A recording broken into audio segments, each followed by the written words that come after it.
India voice पर बहुत स्वागत है आपका। मैं हूं आपके साथ प्रियंका मिश्रा। उत्तर प्रदेश में जुबानी जंग अब दिलचस्प हो चली है, जहां सपा सुप्रीमो अखिलेश यादव और डिप्टी सीएम ब्रजेश पाठक के बीच शुरू हुई जुबानी जंग ने अब पूरी तरह से चुनावी रंग ले लिया है और यूपी में अब सियासत जोरदार है। जहां पहले तो डिप्टी सीएम ने अखिलेश के दीवार कूदने वाले स्टंट को समाजवादी पार्टी का असली चरित्र करार दे सपा को गुंडों की पार्टी बता डाला, जिसके बाद सियासत की बिसात पर छठ अखिलेश का सर्वेंट डिप्टी सीएम का पैतरा सामने आया। लेकिन डिप्टी सीएम ब्रजेश पाठक ने चुनावी खेल में उसे ही अपना हथियार बना डाला। तो अब देखना यह है कि यूपी की सियासी जंग की हवा कहां तक पहुंचती है। आज इसी पर होगी बातचीत, लेकिन पहले पेश है एक रिपोर्ट। मुखिया अखिलेश यादव जी का हृदय से आभार प्रकट करता हूं। उन्होंने मुझे सर्वेंट डिप्टी सीएम कहा है, ये सही है। मैं जनता के सेवक के रूप में, नौकर के रूप में प्रदेश की जनता के लिए काम करता हूं। जबकि अखिलेश यादव जी राजघराने से आते हैं, राजाओं की तरह व्यवहार करते हैं। उनके पिताजी प्रदेश के मुख्यमंत्री कई बार रहे हैं, वो स्वयं प्रदेश के मुख्यमंत्री रहे हैं। और मैं अखिलेश यादव जी को इस बात के लिए धन्यवाद अदा करता हूं, आभार प्रकट करता हूं कि उन्होंने मुझे सर्वेंट डिप्टी सीएम माना है। बहुत बहुत धन्यवाद। तो बात चुप गई या खेल गए ब्रजेश पाठक? जी, उत्तर प्रदेश की सियासत में इन दिनों सर्वेंट शब्द पर घमासान छिड़ा हुआ है। सपा के मुखिया अखिलेश यादव की तरफ से सर्वेंट डिप्टी सीएम बताए जाने पर ब्रजेश पाठक ने ऐसा कदम उठाया जो किसी ने सोचा भी नहीं था। जानते हैं क्यों? क्योंकि उन्होंने अपने सोशल मीडिया प्लेटफॉर्म एक्स पर बायो बदल दिया। खुद को सर्वेंट बताते हुए उप मुख्यमंत्री ने एक्स पर अपने नाम के आगे सर्वेंट लगा लिया।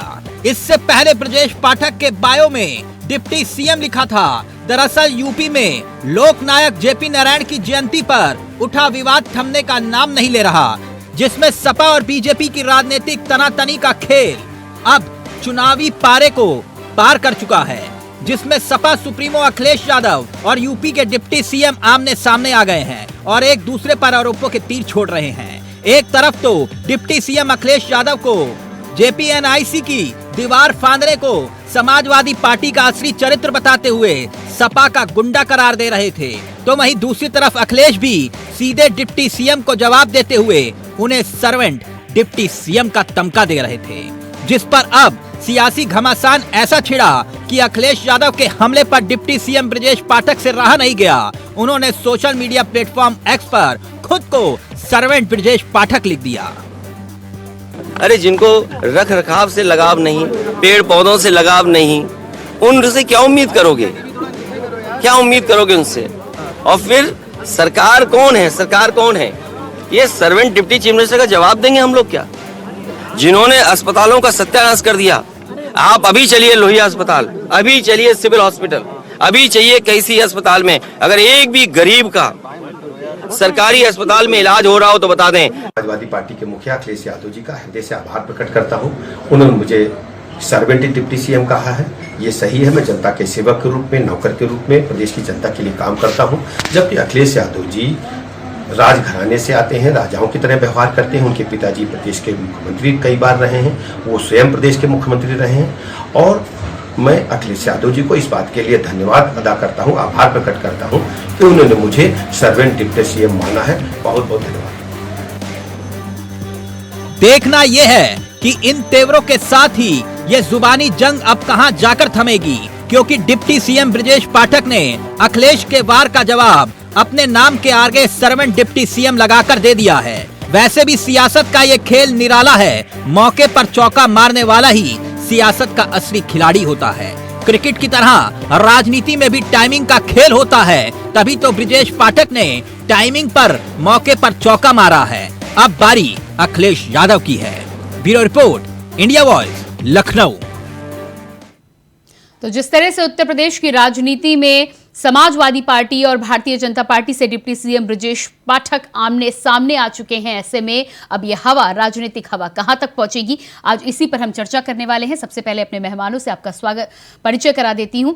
हमारे साथ अशोक तिवारी जी, प्रवक्ता समाजवादी पार्टी से हैं, बहुत स्वागत है आपका कार्यक्रम में। इसके अलावा भारतीय जनता पार्टी से नेता नीरज दीक्षित जी हमारे साथ हैं, आपका भी बहुत स्वागत है। और वरिष्ठ पत्रकार हमारे साथ अमिताभ कुमार जी जुड़ चुके हैं, बहुत स्वागत है आपका भी। अशोक जी, पहला सवाल आपसे ही, आपका वार आप आपका तीर जो सपा सुप्रीमो ने छेड़ा था उससे तो डिप्टी सीएम ने आपके ऊपर ही निशाना लगा दिया, कैसा लग रहा है? जी जी जी, देखिए सबसे बड़ी चीज क्या है कि भारतीय जनता पार्टी का चरित्र जो है इतना अमर्यादित हो गया है। उप मुख्यमंत्री ब्रजेश पाठक जी ने जिस तरीके से अभद्र भाषा का, अशिष्ट भाषा का, हल्की भाषा का प्रयोग किया, जिन भाषा को हम दोबारा कह नहीं सकते, ऐसी भाषा का प्रयोग उन्होंने समाजवादियों के लिए किया। अब आज के परिदृश्य में देखा जाए तो ऐसी भाषा जो प्रयोग करता है ये माना जाता है कि वो कहीं न कहीं से कमजोर हो चुका है, कहीं न कहीं से हारने के कगार पर। आपको लगता है कि किसी राज्य के डिप्टी सीएम को सर्वेंट कह देना बहुत मर्यादित भाषा है? कभी प्रधानमंत्री को चौकीदार कह दिया जाता है, नहीं बहुत अच्छी कभी डिप्टी सीएम को आप सर्वेंट बता देते हैं, क्या आप इसे मर्यादित भाषा बोलेंगे? आपने बहुत खूबसूरत बात कही। आपको मीडिया है, बुद्धिजीवी है। सर्वेंट जो है मर्यादित भाषा है, सर्वेंट ही तो है। हर कोई सर्वेंट है जो जनता की सेवा करता है। सर्वेंट अंग्रेजी में है, हिंदी में सेवक है। अच्छा, सेवक और सर्वेंट में क्या फर्क है? ये बहुत मर्यादित भाषा है। अगर ये मर्यादित भाषा में होती तो मुख्यमंत्री ब्रजेश पाठक इसको अपना नाम के आगे लगा लेते। जो उन्होंने बोला है क्या कोई लगाएंगे अपने नाम के आगे? आप जवाब दीजिए इस बात का, आप जवाब दें भाजपा इस बात का।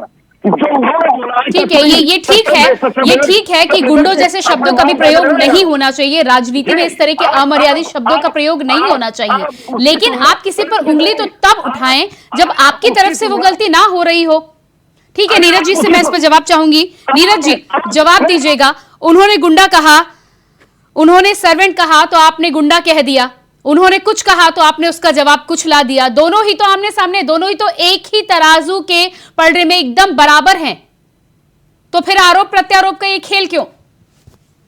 देखिए, अमर्यादित भाषा की बात कौन कर रहा है? ठीक है, खुद सपा के मुखिया बोलते थे कि लड़कों से गलतियां हो जाती हैं, रेप होते रहते हैं।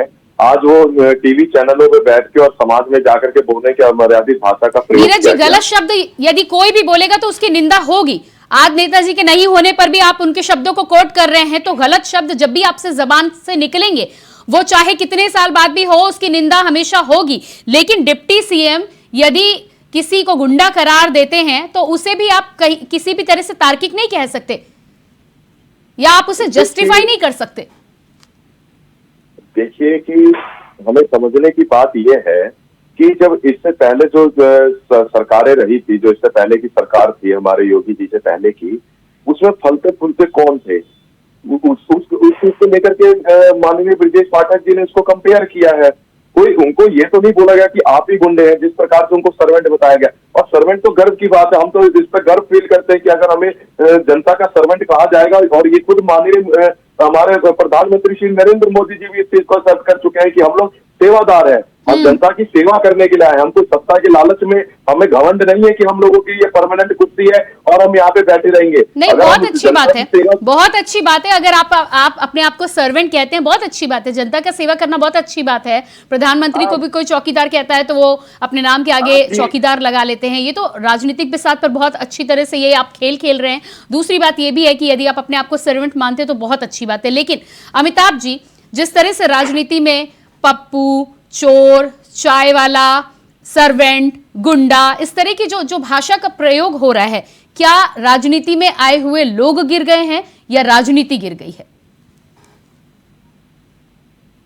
मुझे तो लगता है कि ये परंपरा ही रही है, काफी अरसे से लगातार हमने अमिताभ जी, आपकी आवाज मुझ तक नहीं पहुंच पा रही है। अपने फोन के अनम्यूट बटन को आप एक बार चेक करेंगे?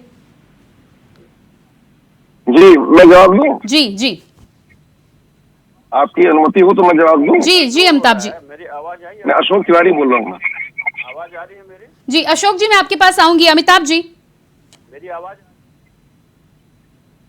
मैं अमिताभ जी के पास में आती हूँ। जी अशोक जी, अपनी बात रखिए आप। जी, मैं बहुत ही शालीनता से और प्यार मोहब्बत से अपनी बात आपके चैनल के माध्यम से रखना चाहता हूँ। मेरी आवाज ठीक करें। सच्चाई यह है कि जिस तरह से अभद्र और अशिष्ट और हल्की भाषा का प्रयोग भारतीय जनता पार्टी के उप मुख्यमंत्री जैसे। अमिताभ जी, मैं आपके पास आऊंगी, आपकी आवाज बहुत धीमी आ रही है। अशोक जी जवाब दीजिएगा। जिस तरह से सवाल वही है, जिस तरह के शब्दों का प्रयोग आज हो रहा है, तो इसे क्या माना जाए? क्या राजनीति गिर गई है, या राजनीति में अब जो लोग पार्टिसिपेट करते हैं कहीं ना कहीं वो उनका चरित्र गिर गया है? मुझे मौका दीजिए बोलने का। देखिए, मैं बहुत ही सभ्य भाषा में शालीनता से आपके इस बड़े चैनल पर अपनी बात जनता के लिए स्पष्ट रूप से रखना चाहता हूँ। जिस प्रकार से भारतीय जनता पार्टी के इस बड़े नेता माननीय ब्रजेश पाठक जी, उप मुख्यमंत्री, हल्की भाषा का, अशिष्ट भाषा का, जो भाषा जबान से बोली ना जा सके ऐसी भाषा का प्रयोग करते हैं, तो और क्या अपेक्षा की जाए भाजपा से? अब जनता देख रही है, इसका फैसला जनता करेगी। कौन कितना अशिष्ट है इसका फैसला जनता करेगी।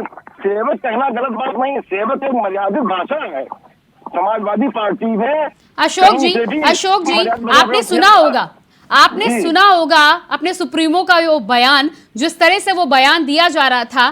साफ तौर पर उनका कहना था हम सर्वेंट डिप्टी सीएम से बात नहीं करते, हर बात के लिए सीएम जिम्मेदार है, सीएम से बात की जाएगी। तो आप अगर इसे जस्टिफाई करने की कोशिश कर रहे हैं तो माफ कीजिएगा, लहजे से साफ पता चलता है कि किस ओर इशारा किया जा रहा था। जी सही कहा है, बिल्कुल सही कहा है। जिस तरीके से आज खस्ता हाल है उनका मंत्रालय की हालत क्या है? आज स्वास्थ्य के लिए दर भटक रहे हैं लोग। आज ना एम्बुलेंस मिल रही है। नीरज जी जवाब दीजिएगा। अशोक जी का कहना है कि उन्होंने कोई अमर्यादित शब्द का प्रयोग नहीं किया था, वो सीधे उन्हें जनता का सेवक बता रहे थे। क्या कहना है इस पर आपका? देखिए, इन्होंने तो इस चीज पे भी अपनी सफाइयां दी है कि जब इनके सपा मुखिया स्वर्गीय मुलायम सिंह यादव जी जब कहते थे कि लड़के हैं हो जाती है गलतियां रेप होने पे, तो ये लोग तो सफाइयां दिया करते थे। इनके आज गठबंधन के नेता लालू ने किस प्रकार से माननीय मोदी जी को राष्ट्र कहा था, कभी इनके अखिलेश यादव जी ने किस प्रकार से योगी आदित्यनाथ जी के लिए भाषा का प्रयोग किया था, वो बोलना उचित नहीं है। किस प्रकार से ये लोग अपनी भाषाओं का, जो लोग आज सनातनों पे उंगलियां उठा रहे हैं, जो सनातनियों को खिलाफ बोल रहे हैं, उनका स्वागत कर रहे हैं, तो आप उनसे कैसे उम्मीद करते हैं कि वो जनता की सेवा करने वालों के लिए कैसी भाषा का प्रयोग करेंगे? ये अपनी केवल जस्टिफिकेशन देंगे कि हम सही है, हमने जो बोल दिया वो सही है। अगर आप हमारे लिए कुछ बोलेंगी, जनता की आवाज उठाएंगी, लेकिन नीरज जी इस पे सवाल तो तब होता है जब एक तरफ से सवाल आए और आप सीधे अपने काम से उनको जवाब देना चाहे। लेकिन यहाँ तो जुबानी जंग दोनों तरफ से चल रही है। आपकी पार्टी से भी जुबानी जंग, ऐसा नहीं है कि जुबानी जंग, बल्कि शुरुआत वहीं से हुई थी। ब्रजेश पाठक जी ने उनके कार्यों से उनके कंपैरिजन के हिसाब से उनका नाम दिया था। अगर अखिलेश जी हमारे कंपैरिजन करके बोला कि जनता के हम सर्वेंट है तो हम इसको एक्सेप्ट करते हैं, लेकिन हमारे ब्रजेश पाठक जी ने जब उनके कामों से उनके नाम का कंपेयर किया तो उनको इसमें दिक्कत क्यों होने लग गई? आज जब जनता देख रही है ना, जनता ने हमें लगातार 2 बार मौका दिया यूपी में काम करने का, माननीय मोदी जी को 2 बार मौका दिया, 3 बार मौका देने जा रही है यूपी की जनता। नहीं, मौका और काम तो जनता बताएगी, उसके लिए तो इलेक्शंस होते हैं, जनता चुनेगी। लेकिन यहाँ पर बात जुबानी जंग की और गिरी हुई राजनीति की है। जिस तरह से शब्दों का यहाँ पर खेल खेला जाता है, चुनावी समय नजदीक आ चुका है, 24 का चुनाव नजदीक है, ऐसे में जिस तरह से उन्होंने सर्वेंट बोला और डिप्टी सीएम जी ने अपने बायो में बदलकर सर्वेंट कर लिया, ये सब तो राजनीतिक खेल है, चुनाव से पहले ये सब चलता रहेगा। लेकिन यहाँ पर सवाल ये है कि क्या ये जायजा, अमिताभ जी क्या मेरी आवाज आप तक पहुंच रही है? जी अमिताभ जी, आपकी आवाज मुझ तक आ नहीं रही है।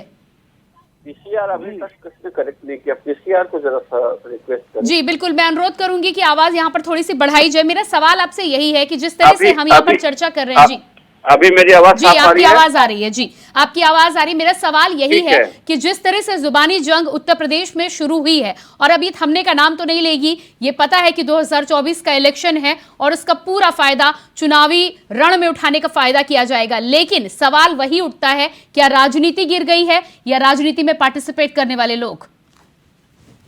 देखिए, यहाँ पहले बात तो ये है जो मैं बहुत स्पष्ट समझता हूँ कि ये कोई नई बात नहीं है। मैं पिछले 30-40 सालों से तो देख रहा हूँ और इस तरह के शब्दों का इस्तेमाल अक्सर होता रहा है।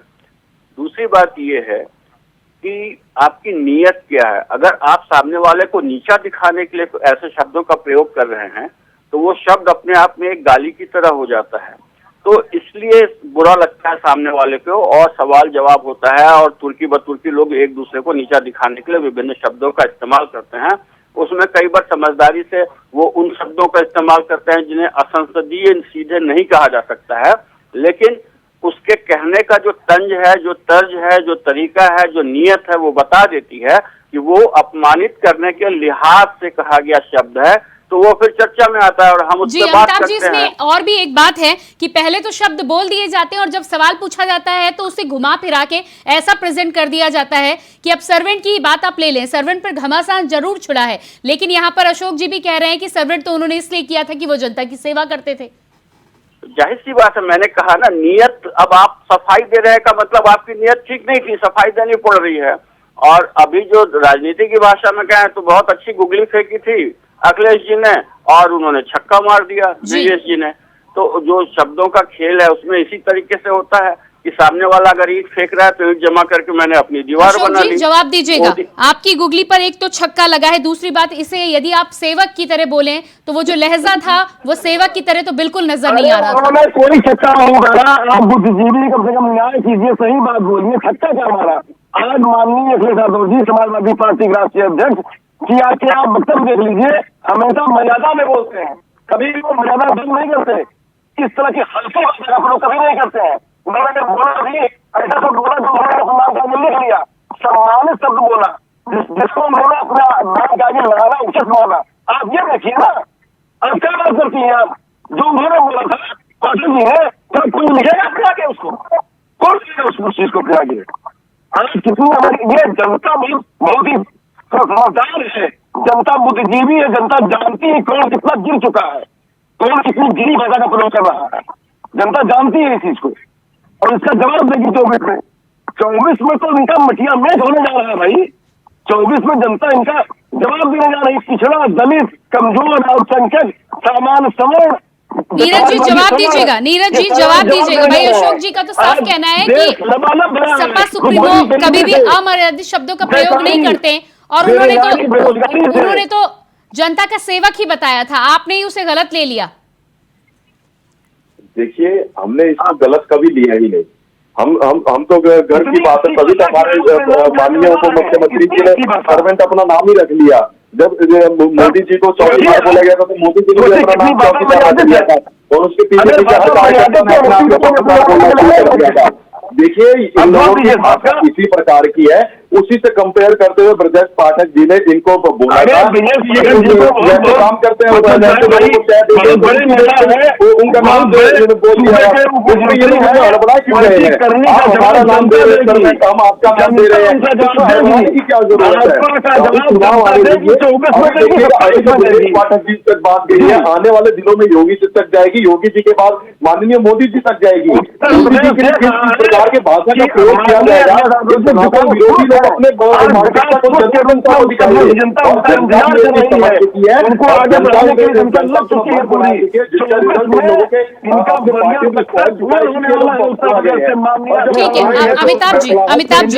अमिताभ जी अगला सवाल यहाँ पर यह है कि जिस तरह से राजनीति में ये खेल तो चलता है और ये सदियों से चलता आ रहा है, चुनाव के समय में, चुनावी मौसम में ये और तेज हो जाता है, हर पार्टी कहीं ना कहीं इस तरह के आरोप प्रत्यारोपों पर और धार देने की कोशिश करती है। लेकिन भारतीय जनता पार्टी को यदि देखा जाए तो हर बार चुनावी मोड में तो वो रहती ही है, लेकिन इस तरह की बातों का पूरी तरह से फायदा उठाने में भी माहिर नजर आती है। और क्या आपको नहीं लगता कि इस तरह के जितने भी दांव पेच खेले जाते हैं उसमें हमेशा 20 साबित होती है? नहीं, ये तो ठीक है। अभी खास करके जब से मोदी जी आए हैं मैं देखता हूँ, और उसके पहले अटल जी थे, वो बड़े सलीके से जो है इस तरह के आरोपों को और प्रत्यारोपों का बड़ा बढ़िया जवाब दिया करते थे, और मोदी जी भी उसका बड़ा जबरदस्त जवाब देते हैं। और तो क्या लगता है कि विपक्ष को अभी और प्रैक्टिस करने की जरूरत है? इसके पीछे देखिए, मैं एक बात बताना चाह रहा हूँ। दरअसल इसके पीछे क्या है ना, जो अपमानित करने की जो कोशिश होती है, मुझे ऐसा लगता है कि बहुत से राजनेता ना खुद को अभी भी मालिक समझते हैं। ये जो अंग्रेजों के समय से जो चला आ रहा है ना, वो इनका तो जनता के साथ व्यवहार, जब ये गुस्से में होते हैं, कभी आपने देखा होगा जब मीडिया नहीं होता है तो बहुत बुरा होता है। जो अंग्रेजों के समय मालिकाना भाव जो होता है ना, ये जैसे सामंत और राजा की तरह व्यवहार करते हैं और सामने वाले को नीचा दिखाने के लिए नौकर वगैरह शब्दों का इस्तेमाल करते हैं। अरे सभी नौकर हैं भाई, आप जैसे ही राजनीति में आए या किसी भी नौकरी में आए, हम सभी नौकर हैं। इसको लेकर के एक दूसरे को अपमानित करने का भाव मैं समझ नहीं पाता हूँ। इसका मतलब है कि आप नौकर को नीचा दिखाने के समझ रहे हैं, तो आप अपने को मालिक समझ रहे हैं क्या इस देश में? लोकतंत्र में खुद को मालिक समझने का मतलब है कि आप समझ लीजिए कि ये लोग 4वीं-5वीं सदी में जीने वाले राजाओं की तरह व्यवहार कर रहे हैं। इनका दिमाग जो है बहुत आसमान में है। अशोक जी जवाब दीजिएगा। कभी तो आप दलितों की, पिछड़ों की राजनीति की बात करते हैं, कभी उनके हकों की बात करते हैं, फिर जब आप इस तरह के शब्दों का प्रयोग करते हैं तो आप किस तरह से उनकी भावनाओं को समझेंगे? अरे कौन सा शब्दों का प्रयोग करते हैं आप लोग? तो बोल ही नहीं रहे। जब आप डिप्टी सीएम को सर्वेंट बोल सकते हैं तो आम आदमी, दलितों की, पिछड़ों की आप राजनीति करने की बात करते हैं, आम आदमी को आप कहाँ स्टैंड करेगा आपके सामने आम आदमी? बताइए आप क्या बात करती हैं? आप मुझसे क्या पूछ रही हैं? आप पूछिए भाजपा के प्रवक्ता से कि उनके उप मुख्यमंत्री ने इतना गंदा प्रयोग किया, कोई पूछ ही नहीं रहा है उसे। ना आप पूछ रहे हैं, ना आपको जो है पत्रकार महोदय पूछ रहे हैं। नहीं, डिप्टी सीएम का जो बयान आया है उन्होंने तो साफ कहा है कि अखिलेश जी राजघराने से ताल्लुक रखते हैं, उनको उनका राजपाट मुबारक हो। मैं तो सीएम हूं, उन्होंने अपने नाम के आगे भी लगा लिया। इतनी गंदी भाषा का प्रयोग करते हैं, बड़े सीधे साधे बोलने वाले हो ना। अरे आपसे कहना तो क्या हो गया है? क्या सरकार में रहने वाले आदमी के इतनी गंदी भाषा का भी अनुसरण नहीं करते? उसको आप बोलते नहीं, बोलना कितने देते हैं आप लोग? उन्होंने कौन सी भाषा का प्रयोग किया है? देखिए आप आज दलितों का, पिछड़ों का कौन कर रहा है सम्मान? नहीं, तो आप दलितों और पिछड़ों के हितों को जस्टिफाई कैसे करेंगे जब आप नौकर जैसे शब्दों का प्रयोग वहां पर कर रहे हैं जहां साफ पता चल रहा है कि आप दूसरी पार्टी के नेता को नीचे दिखाने की कोशिश कर रहे हैं? आज देश में प्रधानमंत्री जी का वक्तव्य देखिए अशोक जी, बड़े प्यार में तो बोला नहीं गया था। अशोक जी, बड़े प्यार में तो बोला नहीं गया था कि आपने किसी चीज की तारीफ की और उसके बाद आपने ये सेंटेंस, ये वर्ड लगा दिया। भारतीय जनता पार्टी का मुखौटा उतर चुका है। ये आरक्षण को खत्म करना चाहती है, जाति जनगणना का विरोध कर रही है, दलितों, पिछड़ों, अल्पसंख्यकों और कमजोर समझ के बिल्कुल खिलाफ है। देश में खाली पूंजीपतियों के साथ नीरज जी जवाब दीजिएगा। नीरज जी आज भाजपा का मुखौटा उतर चुका है, भाजपा की विदाई जवाब दीजिएगा अशोक जी के तमाम सवालों का। 2024 में उनका कहना है कि अब मौका नहीं मिलेगा आपको। भाजपा बौखलाई हुई है, शब्दों का प्रयोग कर रही है। जनता की बात को सुन पाएगी तो आप भी धैर्य रखें। मैं भी धैर्यपूर्वक आपकी बातों को सुनता हूँ। आप सुनिए, आरोप लगा रहे हैं कि जनता हमें नहीं सुनेगी।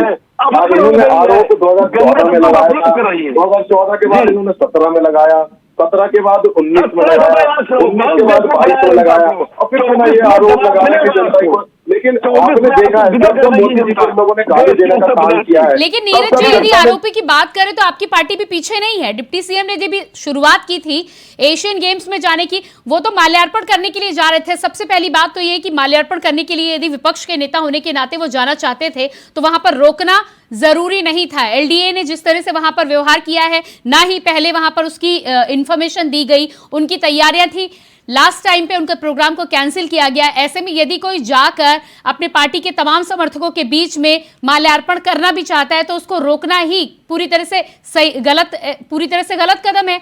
और उसके बाद यदि वो कुछ करते हैं, 2024 का चुनाव है, सबको पता है, अपनी पार्टी के लिए, अपने कार्यकर्ताओं के लिए हर नेता कुछ ना कुछ करेगा। ऐसे में यदि अखिलेश जी दीवार फांद कर माला चढ़ाने चले गए तो इसमें गलत क्या हो गया?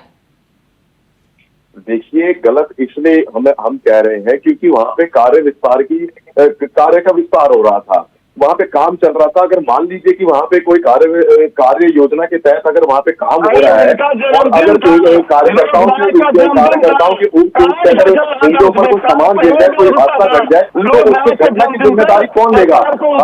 एनडीए ने पहले से ही आदेश दिया था कि आप लोग यहाँ पे अपना माल्यार्पण कीजिएगा। एनडीए ने कहा था हम आपको बताएंगे कि अगर हमारी किसी भी खास घटना में यदि कोई विपक्ष का नेता जाने लगता है तो वहां पर चाहे प्रियंका की बात हो चुनावी समय में, चाहे अखिलेश यादव की बात हो, चाहे फिर राहुल गांधी की बात हो, अभी तो 2024 का चुनाव का बिगुल भी नहीं बजा, अभी बिगुल बजेगा तो पता नहीं कहां आप लोग नेताओं को एंट्री नहीं देंगे। देखिए, ऐसा कुछ नहीं है, जहां जहां ये लोग जाना चाहते हैं जाए, लेकिन ये लोग जबरदस्ती ऐसी जगह का विस्तार करेंगे। हम लोगों को ऐसी जगह पे जाना जहां पे काम चल रहा है। तो इस प्रकार से सरकारें अपने ऊपर जिम्मेदारी लेकर दूसरे के कार्यकर्ताओं की जान तो जोखिम में क्यों नहीं डालेंगे ना? वहाँ पे काम चल रहा है, काम चलने वाली जगह पे इन लोगों को जाना जरूरी है क्या? और जगह पे नीरज जी, एक दिन पहले तक वहां पर समाजवादी पार्टी के सचिव ने निरीक्षण किया है, वो पहुंचे थे, तैयारियों का जायजा लेने पहुंचे थे। उसके 1 घंटे के बाद में जेपीएनआईसी पे ताला लगा दिया गया। ठीक है। अमिताभ जी अगला सवाल मेरा आपसे है। अमिताभ जी अगला सवाल मेरा आपसे है, ये जिस तरह से जहां पर सत्ता होती है, सत्ताधारी पार्टियां जो होती हैं, चुनावी खेल के लिए तमाम प्रशासन के साथ ही साथ तमाम नियमों कानूनों को मोड़ा जाता है, उसका इस्तेमाल किया जाता है, लेकिन विपक्ष का कोई भी नेता हो, यदि विपक्ष का कोई नेता कहीं जाना चाहता है, कोई घटना होती है, पीड़ित से मिलने जाना चाहता है, कहीं पर माल्यार्पण करना चाहता है, तो उस पर रोक लगा देना किस तरह से न्याय संगत है?